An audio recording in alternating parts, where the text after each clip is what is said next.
It's his turn now, guys.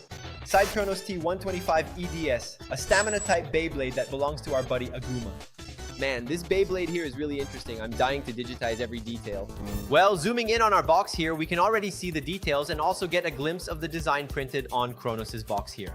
Well, at the bottom we have Aguma, who is the blader that uses Scythe Kronos, a really cool warrior who represents the other side of the temple. I don't remember exactly, I think it was the Bailin Temple, which was from Dachin and all that, from the China team. There's another temple that has a historical rivalry with them, which is Aguma's temple.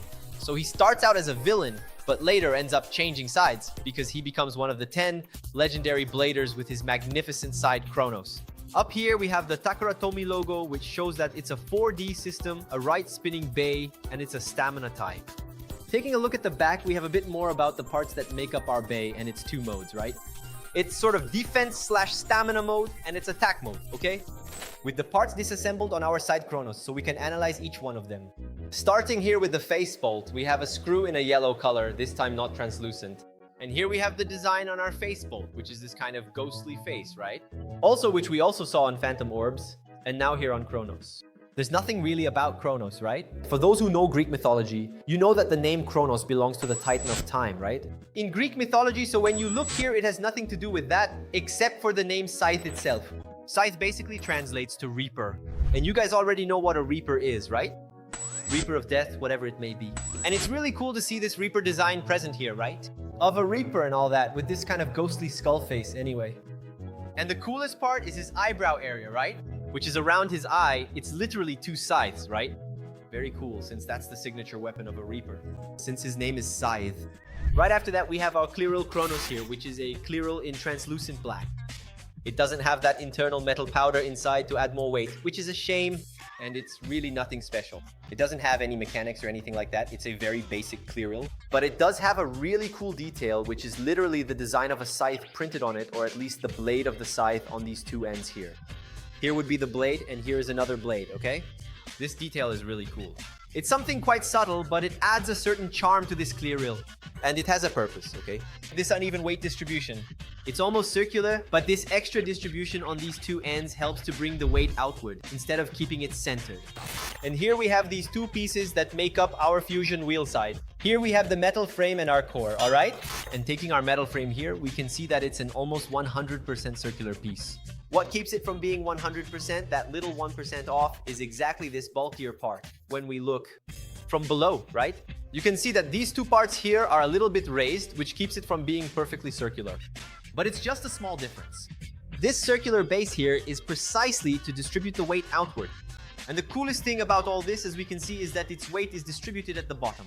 You see that this metal part here is thicker, right? When we look at it from the side, we can see that it's slanted downward. Why is it slanted downward? It's precisely to bring the force of gravity to the edges and downward, so that this bay doesn't become unbalanced, right? So instead of its weight being in the center, it will be on the edges, which is a very good thing for a stamina type base.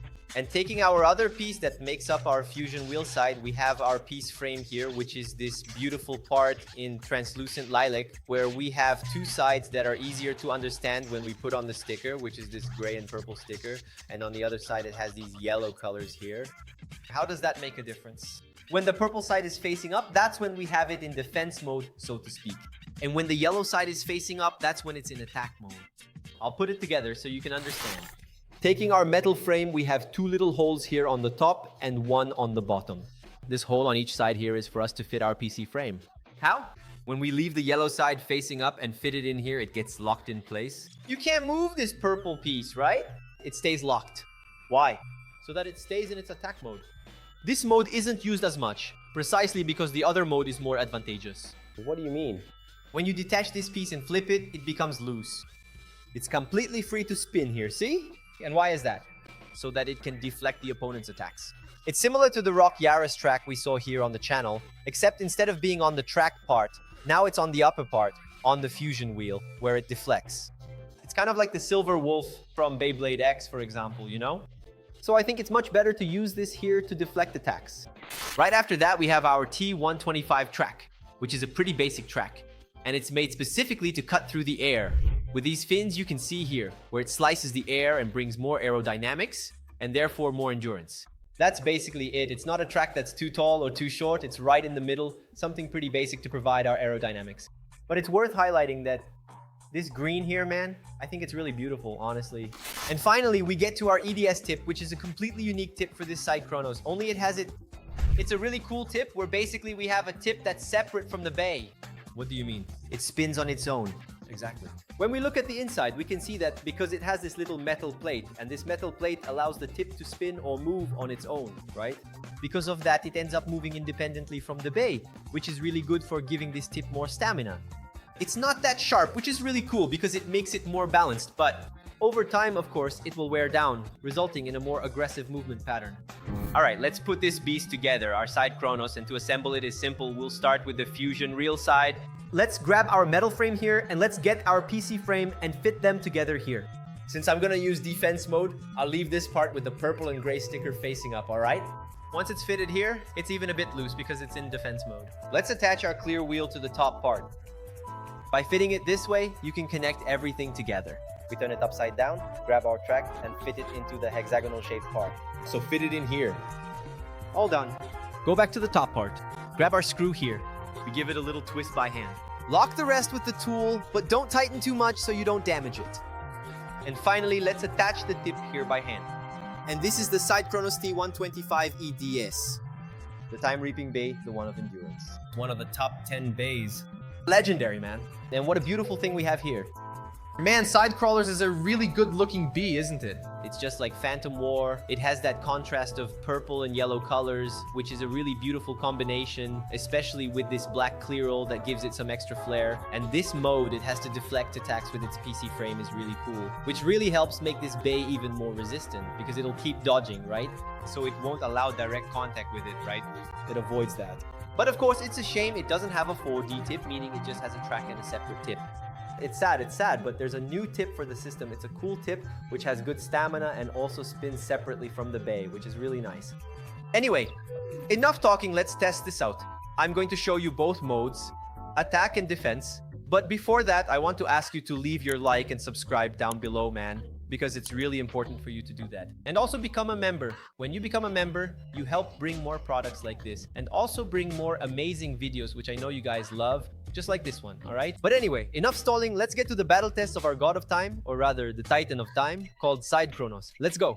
All right, guys, let's do the battle test here with our Scythe Kronos, and I want to start with against Flash Sagittario in its stamina mode. And I'm going to use here the coolest mode of Scythe Kronos, which is the mode where it deflects attacks. In other words, kind of its defense mode, in quotes, all right? Let's go. Let's launch Flash Sagittario first. I'll launch it really straight and focused, and also Scythe Kronos straight as well, because the two have already started making contact here. Scythe Kronos is much lower, hitting right on the track part of Flash Sagittario. So Flash Sagittario is managing to absorb Scythe Kronos' attacks for now. But I want to see what will happen. Will this battle get spicy, guys? We'll see. Because Scythe Kronos is a bit more tilted now, huh? Oh, it scorched the tip of Flash Sagittario. It scorched the tip of Flash Sagittario, huh? Man, I feel like Flash Sagittario has less stamina now, doesn't it? Or am I crazy? Sometimes it tricks you. Sometimes it tricks you. Look, look, look. They're both starting to wobble. Dang. Dang. Oh! It worked out for Scythe Kronos. Our Time Reaper. Well, let's test Scythe Kronos here, still in its deflection mode, against Big Bang Pegasus in its smash attack mode. Let's go. We'll launch Scythe Kronos first, launch it really straight, and then launch our Pegasus at a bit of an angle. Let's see if it can hit from below upwards here. Ideally, we should launch it a bit. Yeah, no, he didn't manage to... He's managing to hit Scythe Kronos right here. But Scythe Kronos is managing to dodge the attacks. Look there. Wow. He nullified Pegasus. What's up? Damn, he ain't Squid Pegasus, bro. Pegasus did nothing. What's up, brother? Scythe Kronos. Surprising me, okay?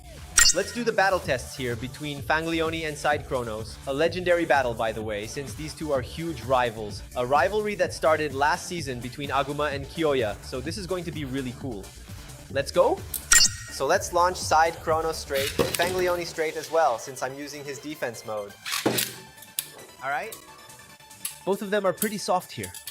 It'll be interesting to see this anime showdown represented in the video, man. Anyway, Scythe Kronos is hitting in a more restrained way since he's not aggressive, right? So he's managing to wear down the energy of... What was that, guys? Kyoya showing why he's superior to Aguma. He managed to beat Scythe Kronos at the last moment. Beautiful stuff. Now I want to test Scythe Kronos against Phantom Orion in its stamina mode, or rather its best mode. So let's go. This is going to be interesting, huh? Let's launch the God of Stamina first. And now our Scythe Kronos. Let's see if he can cut Phantom Orion's spin time. Did you get the reference? My bad, guys. That drop was my bad. It was really bad. It was really bad. But okay, both of them are just calmly clashing since they're both stamina Beyblades. Scythe Kronos manages to dodge some of the attacks thanks to the disc. I can even hear the sound is different, right? But anyway, I want to see what happens here. Will Scythe Kronos be able to hold out and go for the final spin against Phantom Orion? I don't think so, huh? I don't think there's any way Scythe Kronos can hold out. But it's actually managing to take Phantom Orion's hits pretty well here. Whoa, whoa, whoa, whoa, whoa, whoa, whoa. Could it be? Could it be? Will the God of Time? It didn't work, it didn't work. For a moment, I thought it would, guys. For a moment, I thought Scythe Kronos was going to win.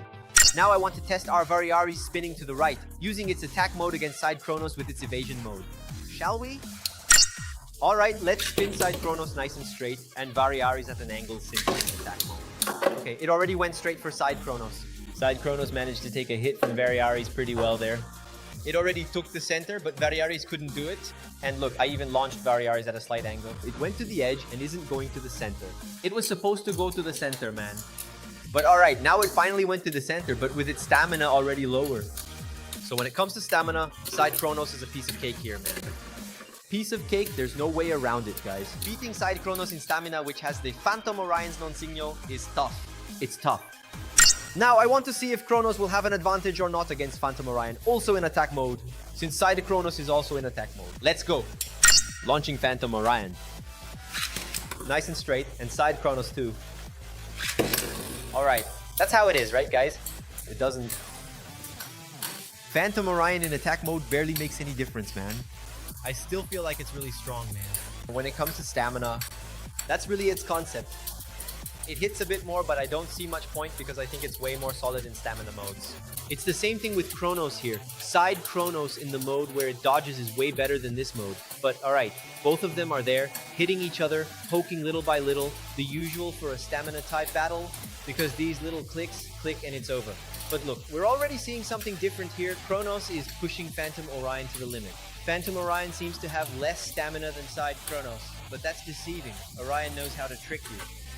They know how to trick you, and they're going to do it again.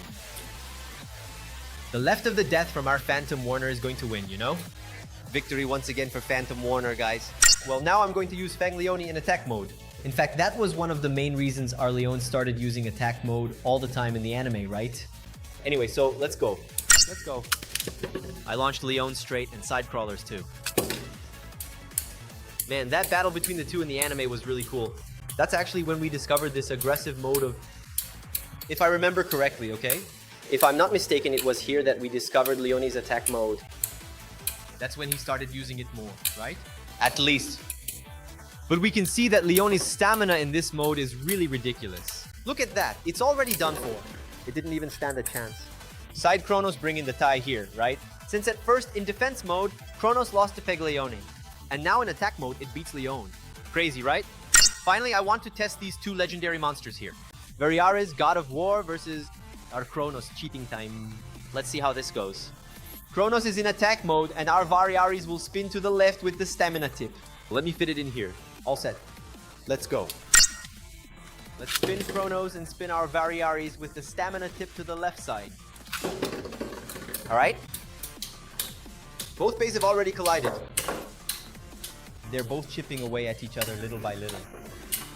I can even hear some plastic from Variaris reducing contact with Scythe Kronos.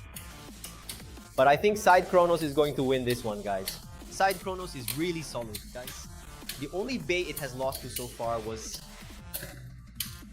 It's a Phantom Warrior, right? Phantom Warrior beat it every time. And Fang Leone in the first battle, that's true. But anyway.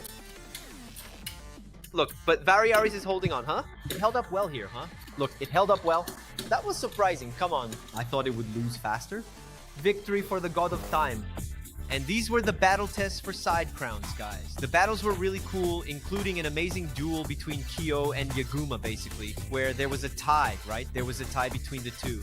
So, well, that's it. I hope you enjoyed it. Leave your like, subscribe, and I'll see you in the next video. We're in this together, and let it rip.